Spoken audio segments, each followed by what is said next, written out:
जय माँ पद्मावती। हम तीर्थ स्थलों में जाते हैं, मंदिरों में जाते हैं, देवस्थानों में जाते हैं, प्रसिद्ध दर्शनीय स्थलों में जाके दर्शन करके आते हैं। क्या हमने ऐसी साधना कर ली है कि जहाँ इतनी भीड़ लग रही है और धक्का मारी हो रही है, वहाँ एक क्षण दर्शन कर लिए और हमारे ऊपर प्रभु की कृपा हो गई और हमारे सब काम सिद्ध हो जाएं, या हमको मुक्ति मिल जाए, या हमारे पाप कर्मों से हमको मुक्ति मिल जाए? देवस्थानों में, तीर्थ स्थलों में, मंदिरों में हम क्यों जाते हैं? अगर इस विज्ञान को आप समझोगे तो जाना कैसे चाहिए ये विवेक भी आप में आ जाएगा। क्योंकि मंदिरों में जाने वाले मंदिर जाना कैसे चाहिए ये नहीं जान पाने के कारण मंदिर जाके भी खाली हाथ लौटते हैं, तीर्थ स्थलों में जाके भी खाली लौटते हैं। हम जब जन्म लेते हैं, कुछ ग्रहों की ऊर्जा पूर्व जन्मों के कर्मों के कारण साथ लेके जन्मते हैं, जिसको हम लग्न शक्ति, राशि शक्ति, नक्षत्र शक्ति कहते हैं। हम उसी लग्न, राशि, नक्षत्र में जन्म लेते हैं जो हमारे पूर्व जन्म के कर्मों के अनुसार इस जन्म में हमारे सुख दुख का निर्णय करते हैं। वो ऊर्जा के रूप में हमारे साथ में रहते हैं। जिस समय हम जन्म लिए, पृथ्वी के नजदीक जो ग्रह, जो लग्न नक्षत्र हमारे जन्म समय में था, उस नक्षत्र, राशि और लग्न को हम हमारा जन्म लग्न, जन्म नक्षत्र, जन्म राशि कहते हैं। फिर हम मंदिर जाते हैं, तीर्थ स्थलों में जाते हैं, देव स्थलों में जाते हैं। आजकल बड़े बड़े प्रसिद्ध तीर्थ स्थल, देवस्थान, मंदिरों में एक क्षण भी दर्शन करने नहीं मिलता है। बहुत बड़ी भीड़ पीछे खड़ी रहती है और धक्का मार के वहां से निकाल दिया जाता है। उस एक क्षण में होता क्या है, इसको आप अगर बराबर समझेंगे तो आप मंदिर कैसे जाना ये समझेंगे। ये मैंने पहले ही बताया। सबसे पहले आप ध्यान रखें, हम दो प्रकार की ऊर्जा को हरदम शरीर में ग्रहण करते हैं। एक ऊर्जा हमारे पूर्व जन्मों के कर्मों की ऊर्जा, जो ग्रहों की स्थिति से, राशि की स्थिति से, नक्षत्र की स्थिति से बदलती रहती है एक ऊर्जा, और वो बदलते समय उस दशा भुक्ति के अनुसार हमारे शरीर में ऊर्जा बनके विभिन्न शुभ अशुभ को हमारे जीवन में घटित करती है। ये ऊर्जा शुभ को या अशुभ को घटित ऐसे करती है जो हमारे पूर्व जन्मों के कर्मों के अनुसार हमको भुगतना पड़ता है। अब दूसरी ऊर्जा उसी कर्मों के कारण हमारे विचारों में आने वाली ऊर्जा है, जिसको हम अगर समझ लें तो बदल सकते हैं। ये सबसे बड़ी विशेषता है। वो ऊर्जा है विचारों की ऊर्जा।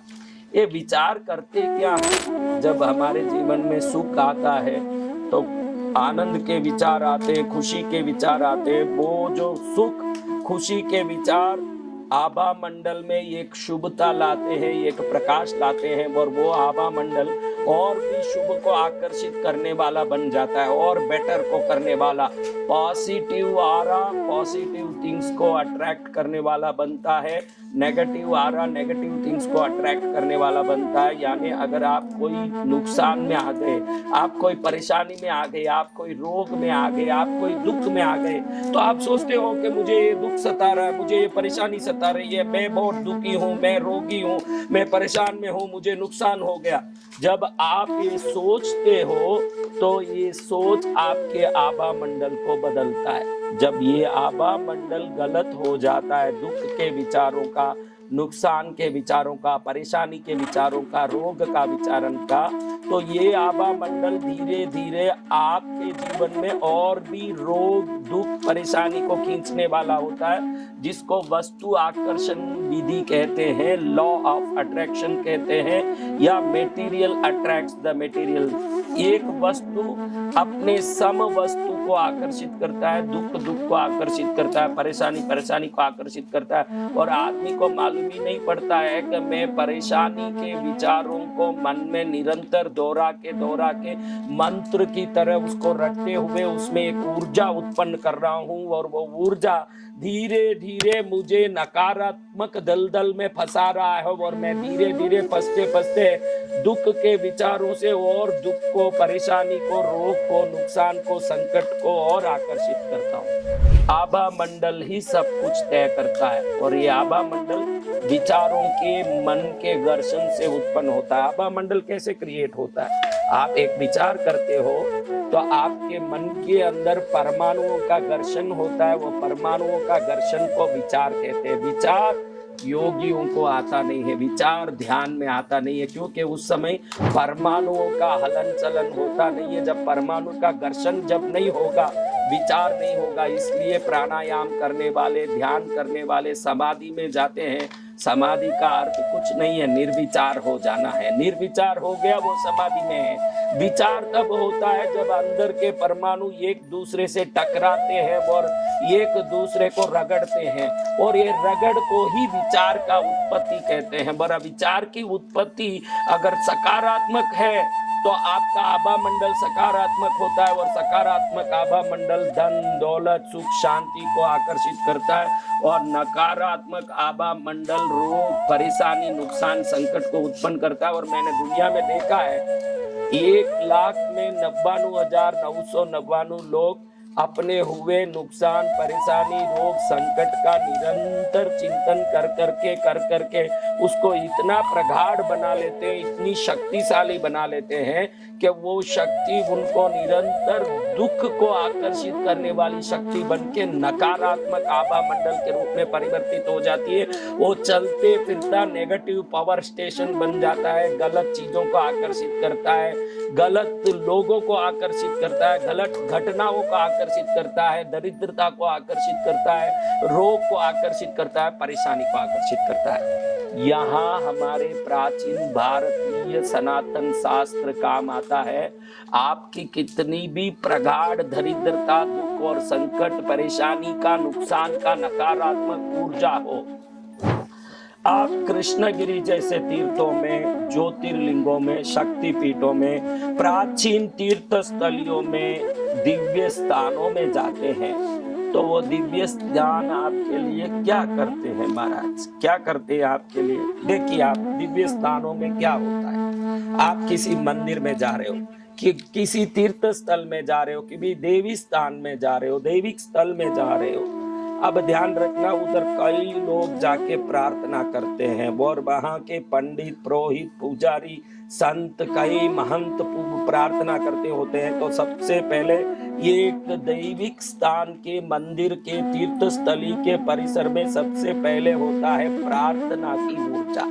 सबसे पहले जो प्रार्थना की ऊर्जा होती है, ये ऊर्जा वो परिसर के चारों तरफ घूमती है। दूसरी होती है मंत्र की ऊर्जा।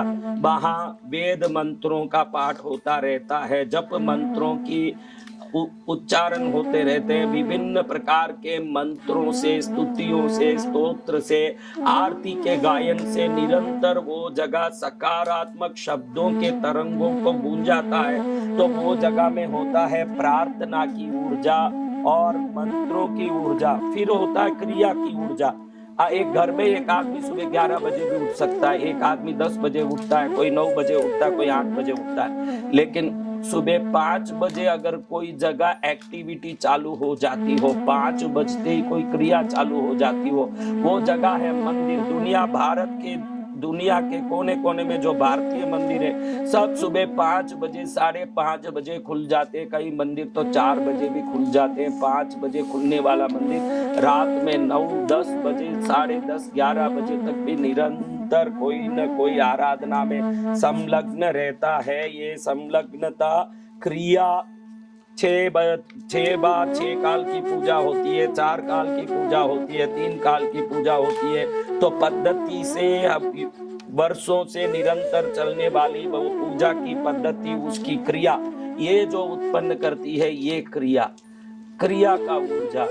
दूसरा है प्रकृति का ऊर्जा। देखिएगा आप, ये 12 ज्योतिर्लिंगों का स्थान को भारत में आप देखेंगे तो अगर एक लाइन निकालेंगे तो ये 12 ही ज्योतिर्लिंग एक लंबे लाइन के अंतर्गत केदारनाथ से रामेश्वरम तक बने हुए हैं। ऐसे कैसे बन गए 12 ज्योतिर्लिंग? क्योंकि वो एक अक्षर रेखा, एक कर्क रेखा के ऊपर व्यवस्थित जहां जहां वो शक्ति बिंदु है, शक्ति केंद्र है, वो शक्ति केंद्रों के ऊपर वो मंदिर बने हैं। जहां शक्ति का चक्र बहुत जोर से घूमता है, जहां से शक्ति उत्पन्न होके चारों तरफ बाहर निकल के फैलता है, उस जगह में ये शक्तिपीठ, ये ज्योतिर्लिंग, ये कृष्णगिरी का तीर्थ, ये सब कोई विशेष शक्ति केंद्रों के उन स्थानों में बने हैं जिन स्थानों में आप प्रवेश करते हो तो प्राकृतिक रूप से ही करोड़ों गुना वह ऊर्जा भरा होता है। जो आप प्रवेश करते हैं तो आपके शरीर में प्रवेश करता है, ये है प्रकृति की ऊर्जा।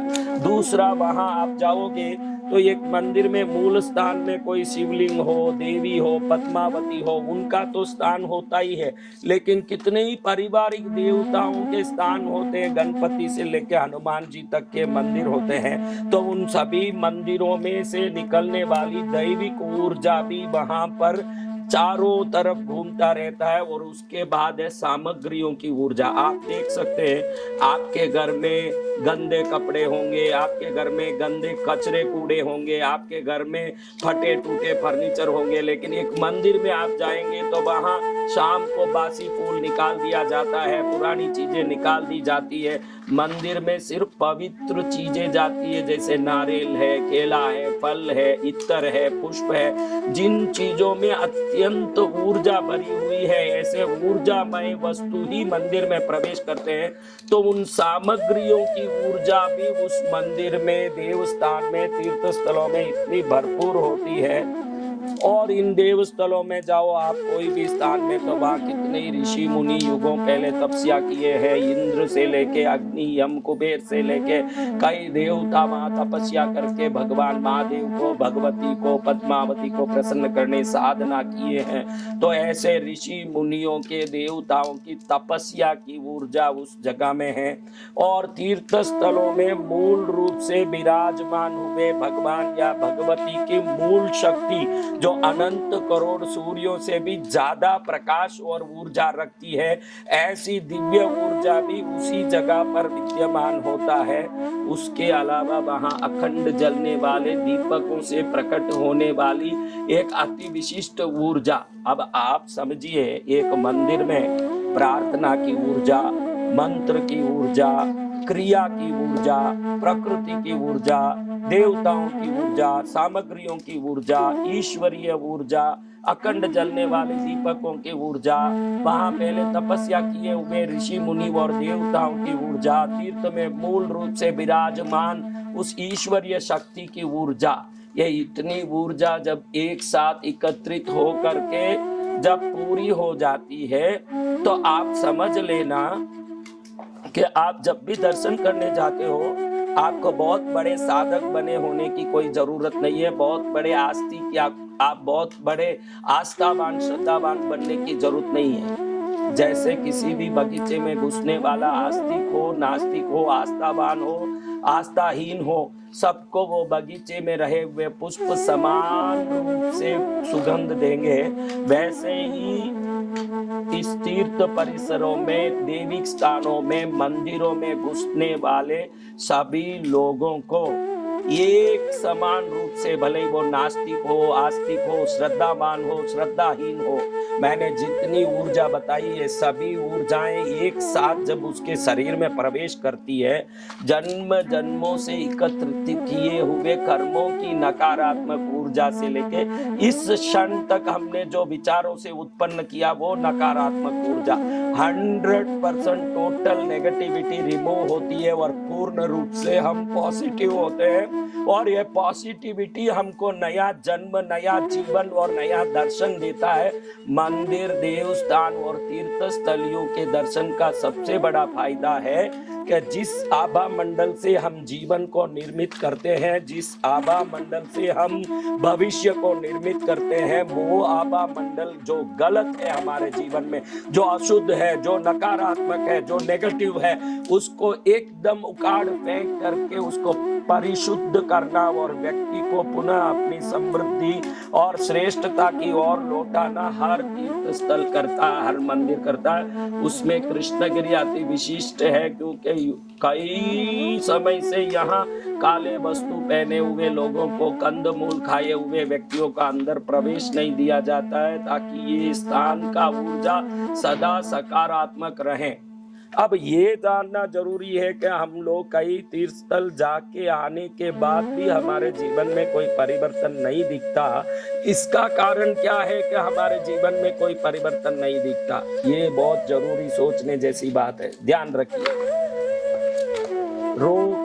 रोग का विचार, परेशानी का विचार, नुकसान का विचार, तकलीफ का विचार, संकट का विचार, उपद्रव का विचार, ये विचार और वो परिस्थिति दोनों आदमी में नकारात्मक ऊर्जा उत्पन्न करते हैं। लेकिन ध्यान रखना, लोभ और स्वार्थ ये दोनों इसी कैटेगरी के चीज हैं। जैसे नुकसान, उपद्रव, परेशानी, संकट, रोग, दुख, मैंने बताया कि ये अगर आप झेल रहे हो या इसके विचार को लेके घूम रहे हो, परेशानी में हो तो भी नकारात्मक ऊर्जा होगी, परेशानी का विचार करो तो भी नकारात्मक ऊर्जा होगी। आप किसी वस्तु को अपने जीवन में अनुभव करना जरूरी नहीं है, उसका विचार करो तो भी वही आपको शक्ति मिलेगी जो अनुभव करते हो। जैसे आम का अचार खाते हो, केरी का अचार खाते हो, तो केरी का अचार खाओ तो मुंह में जैसे पानी आता है, वैसे नींबू का अचार खाते हो तो मुंह में जैसे पानी आता है। नींबू के अचार को सोचते हो तो भी वैसे ही मुंह में पानी आता है, क्योंकि विचार और अनुभव दोनों में कोई फर्क नहीं है। हम सोचते हैं कि 10 साल पहले मेरे साथ ये नुकसान हो गया, 10 साल पहले मेरे साथ ये नुकसान हो गया। हमको समझ ही नहीं पड़ता है कि हम अज्ञानता के कारण 10 साल पहले हुए नुकसान को आज तक सोचते हुए उस नुकसान से उत्पन्न होने वाली नकारात्मक ऊर्जा को आज तक भी शरीर में लेके घूम रहे हैं। आज तक भी उस परेशानी को मन में लेने के कारण आज तक उसी ऊर्जा के व्यवस्था को लेके चल रहे, जो हरदम जीवन में नकारात्मक शक्ति डालेगा। अब मैंने आपको बताया, आपके पास रोग हो या रोग का विचार हो, संकट हो या संकट का विचार, दुख हो या दुख का विचार, परेशानी हो या परेशानी का विचार, ये जो विचार आपके जीवन में जो गलत चीजें लाते हैं, वैसी ही गलत ऊर्जा को लोभ और स्वार्थ लाता है। लोभी के शरीर में भी नकारात्मक ऊर्जा होता है, स्वार्थी के शरीर में भी नकारात्मक ऊर्जा होता है। और आज आप ही सोचिए, मंदिरों में जाने वाले 100 में 99 लोग लोभ या स्वार्थ लेके जाते हैं कि इस दर्शन से मेरा ये काम हो जाए, ये फायदा हो जाए। अगर ये स्वार्थ और लोभ छोड़ दिया जाए और श्रद्धा भक्ति से अगर हम भक्ति करने लग जाएं, तो हमारी श्रद्धा के कारण, भक्ति के कारण जो हम एक नया आभा मंडल उत्पन्न करेंगे, वो आभा मंडल के साथ तीर्थ स्थलों में प्रवेश करेंगे, तो वो आभा मंडल दैवी कृपा भक्ति के कारण उत्पन्न होने वाली विशेष आकर्षण को हमारे शरीर में उत्पन्न करके हमारे जीवन को बेहतर और बेहतरीन करने की ताकत रखता है।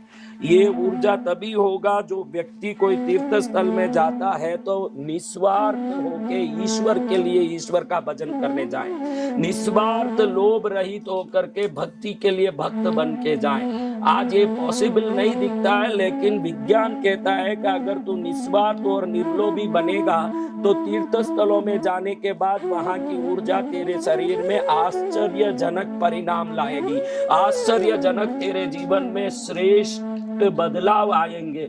उसके लिए निस्वार्थ और निर्लोभी होना जरूरी है। लेकिन हम कहीं भी जाएं, भगवान के पास क्या, कोई हंसता है तो भी वो जितना हंसता है उस हिसाब से समझ सकते हैं कि सामने वाले से उसको उतना काम है। अगर थोड़ा हंस रहा है किसी को देख के तो समझना थोड़ा काम है, ज्यादा हंस रहा है तो समझना ज्यादा काम है। आज हम हंसना और बात करना भी मतलब का काम समझ के बैठ गए इस दुनिया में, भक्ति काम निस्वार्थ करेंगे।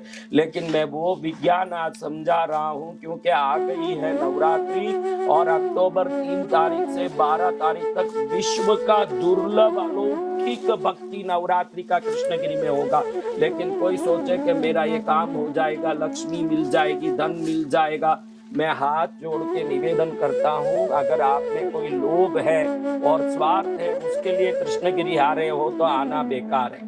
भक्त बन के आइए, श्रद्धा से श्रद्धालु बन के आइए। जब आप श्रद्धालु बन के आएंगे तो आपकी आभा मंडल अलग होगी, आपकी ऑरा अलग होगी। मछली को पकड़ना हो तो उसके लायक का जाल होना चाहिए, कृपा को पाना हो तो उसके लायक का आभा मंडल होना चाहिए। अगर ये आभा मंडल नहीं है तो समझ लेना कि जीवन बेकार होने वाला है। अब ये देखना है कि ये बड़े बड़े उत्सव होते हैं, बड़ी बड़ी मूर्तियां रखी जाती है, बड़े बड़े मंदिर बनते हैं, इसका प्रयोजन क्या है?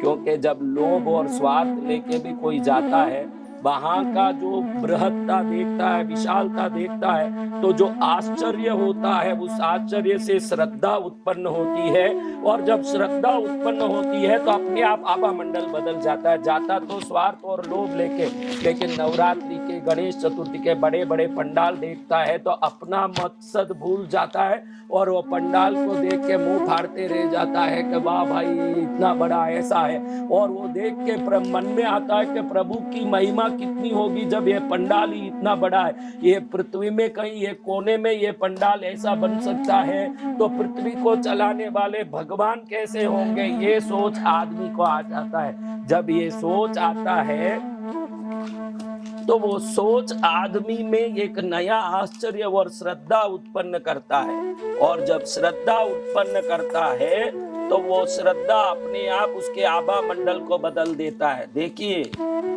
कुत्ते के साथ कुत्ता ही दोस्ती करेगा, हाथी के साथ हाथी ही दोस्ती करेगा, कुत्ता हाथी के साथ दोस्ती नहीं करेगा। आपका आभा मंडल सकारात्मक हो तो ही आप धन दौलत खुशी आनंद को आकर्षित कर सकोगे। अगर आपका आभा मंडल नकारात्मक है तो दरिद्रता दुख और परेशानी को ही आकर्षित करोगे। आभा मंडल तभी बदलेगा जब अंदर के विचार बदलेंगे। और हमने इस बार नवरात्रि में आने वाले हर व्यक्ति का मंगल हो जाए, इसलिए सबके लिए सुबह 7 बजे से 9 बजे तक अभिषेक रखा। आधा लीटर दूध का लोटा दिया जाएगा, केसर डाला हुआ, और केसर भी ऐसा नहीं, किलो के हिसाब से डाला हुआ केसर। और वो केसर का दूध माँ के ऊपर अपने हाथ से लोटे में डालो और माँ को वो अभिषेक हो। और फिर 10:30 बजे से 2 बजे तक आप सब रोज एक देवी की 10 दिन तक 10 देवियों की साधना करो। 3 बजे से 5 बजे तक विभिन्न स्तोत्र मंत्र के साथ देवी भागवत की कथा सुनो। 5 से 8 बजे तक 108 कुंडों में होने वाले यज्ञ का दर्शन करो। एक कुंड का हवन देके तो भी 1000 गुना पुण्य आ जाता है। तो 108 कुंडों का दर्शन करने के बाद उधर निकलने वाली ऊर्जा कितनी होगी? अगर 108 कुंडों में एक साथ यज्ञ हो, वो भी प्राचीन पद्धति से चंदन की लकड़ियों से, सफेद चंदन, लाल चंदन, अगर तगर, देवदारू, पीला चंदन आदि चंदन की लकड़ियों से, बादाम काजू द्राक्ष मेवों से, विभिन्न शुद्ध गाय के घी से, हजारों किलो मेवा, हजारों किलो चंदन, हजारों किलो सामग्री डाली जाती है। और 108 कुंडों में विधिवत शुद्ध मंत्रोच्चारण के साथ 10 दिन तक, वो भी नवरात्रि जैसे विशेष पर्वों में यज्ञ हो। सिर्फ 500 रुपया एक व्यक्ति दे दे, मात्र एक दिन का 500 रुपया। तो 500 रुपए में आधा लीटर केसर के दूध से अपने हाथ से माँ का अभिषेक करेगा, तीनों समय भोजन करेगा, ठहरने की सामूहिक व्यवस्था पाएगा, रात में अपने हाथ से माँ का 5 दीपक से आरती करेगा, हर दिन 10 दिन तक, एक दिन का 500 भर देगा। तो अभिषेक भी करेगा, 3 टाइम भोजन भी करेगा, ठहरने की व्यवस्था भी पाएगा, शाम को अपने हाथ से घी से बने हुए 5 दीपकों की आरती करेगा, अगले दिन नए दीपकों से वापस आरती करेगा, नए लोटे से दूध का अभिषेक करेगा, और साधना भी 10 दिन करेगा, कथा भी सुनेगा, कथा में कई प्रकार के ज्ञान को भी प्राप्त करेगा। और 108 कुंडों में होने वाले यज्ञ आराधना में बैठ करके पूरे यज्ञ का संपूर्ण लाभ लाभ प्राप्त करेगा, जीवन को धन्य करेगा, उसके लिए 500 दे के कुल 10 दिन का 5000 अगर देगा तो अंतिम दिन में 1000 रुपए का दिव्य सिद्ध लक्ष्मी यंत्र जो 10 दिन तक 108 कुंडों में रख के सिद्ध किया, वो लक्ष्मी यंत्र भी निशुल्क प्राप्त करेगा उसी 5000 रुपए में। अगर आप 3 दिन 5 दिन या 10 दिन भी ठहर रहे हैं या 1 दिन भी ठहरे, 5000 रुपया भरने के बाद आपको यंत्र भी दिया जाएगा, ठहरने की व्यवस्था भी दी जाएगी, दूध भी अभिषेक के लिए दिया जाएगा, दीपक भी रोज आरती के लिए दिया जाएगा, आपके हाथ से आरती कराई जाएगी, तीनों समय भोजन भी दिया जाएगा, ठहरने की भी व्यवस्था दी जाएगी और कम से कम 5 करोड़ रुपए के खर्चे में जो पंडाल बन रहा है वो तो आपको बिल्कुल निशुल्क बैठ के देखने का लाभ मिलेगा। उस पंडाल में 21 अलग अलग दुर्गा की मूर्तियां बनेगी जिसका दर्शन करके हम जीवन को धन्य करेंगे। मैंने पहले ही कहा, हम किसी लोभ या स्वार्थ के कारण आते हैं तो वो लोभ और स्वार्थ हमारे आभा मंडल को बिगाड़ता है। उसी कारण तीर्थ स्थलों में वांछित परिणाम हम प्राप्त नहीं कर पाते हैं। इसलिए हमने इस बार नवरात्रि में ऐसा पंडाल बनाया है, कैसा भी व्यक्ति आए इस दिव्य वातावरण को देखते ही वो आश्चर्यजनक श्रद्धा में आ जाए, उसका आभा मंडल बदल जाए और क्षण में वो जो उसका शुभ आभा मंडल है यहाँ से सकारात्मक ऊर्जा को शरीर में ग्रहण कर ले और वो शरीर जो सकारात्मक हो गया है आगे जाके सकारात्मक जीवन का पूंजी बन जाए, धन दौलत सुख शांति से उसका जीवन परिपूर्ण हो जाए। ऐसा एक दिव्य नवरात्रि आपके जीवन में एक ही बार आ रहा है, क्योंकि इस बार मैं कृष्णगिरी में नवरात्रि कर रहा हूँ तो 108 कुंडों में लक्ष्मी यज्ञ कर रहा हूँ। एक कुंड में 10 दिन तक यज्ञ करने के लिए चंदन की लकड़ियां, जिसमें सफेद चंदन, लाल चंदन, काला चंदन, अगर तगर, देवदारू की लकड़ियां, शुद्ध गाय का घी, एक पंडित आपके लिए बैठ के घी होमेंगे, बाकी आप बैठ के खुद आहुति होमेंगे। उसमें सुपारी, हल्दी, गांठ, सरसों, गुगुल, बादाम, काजू, द्राक्ष और पीले सरसों, ऐसे अनेकों चीज भर के रोज हवन करेंगे। 25,000 एक कुंड का एक दिन का, तो 10 दिन का 2,51,000 देके आप पूरे एक कुंड में 10 दिन तक यज्ञ करवा सकते हैं। सिर्फ 2,51,000 में आपके नाम से 10 दिन तक ये सभी चंदन की लकड़ियां, घी, मेवे और औषधियां डाल के 10 दिन तक सिर्फ 2.5 लाख में यज्ञ होगा। और वो कुटीर आप देखेंगे तो आश्चर्य में पड़ जाएंगे कि ऋषि मुनियों के जमाने का वो कुटीर आज इस धरती में कृष्णगिरी में जो बना है, शुद्ध मंत्रोच्चार के साथ, विधिवत आराधना के साथ जो हवन हो रहा है, आप आ सकते हैं तो अपने हाथ से बैठ के आहुति कर पाएंगे। आप नहीं आ सकते हैं तो आपके नाम से पंडित जी बैठ के पूरा यज्ञ करके अंत में यज्ञ का प्रसाद आपके एड्रेस पर पार्सल किया जाएगा। यज्ञ का भस्म आपको यंत्र के साथ भेजा जाएगा। और जो 5,000 रुपया दे रहे हैं, जो 5,000 रुपया लगा रहे हैं, वो 5,000 रुपया देने वालों को हर दिन 500 रुपए में अभिषेक, शाम को आरती, तीनों समय भोजन, ठहरने की व्यवस्था, यज्ञ देखने का आशीर्वाद, कथा सुनने का प्रभाव, सुबह में पूरा 10 दिन साधना करने का लाभ मात्र प्रतिदिन 500 रुपए में। और वर्ल्ड का, दुनिया का सबसे बड़ा पंडाल ये नवरात्रि का जो बन रहा है, इस नवरात्रि के पंडाल को आप देखने के लिए दुनिया में कहीं जाओ तो उनको कृष्णगिरी आना पड़ेगा। ऐसे भव्यता से बनी हुई इस पंडाल के अंदर जब आप प्रवेश करेंगे तो अपने आप को आप धन्य मान लेंगे, अपने जीवन को धन्य कर लेंगे।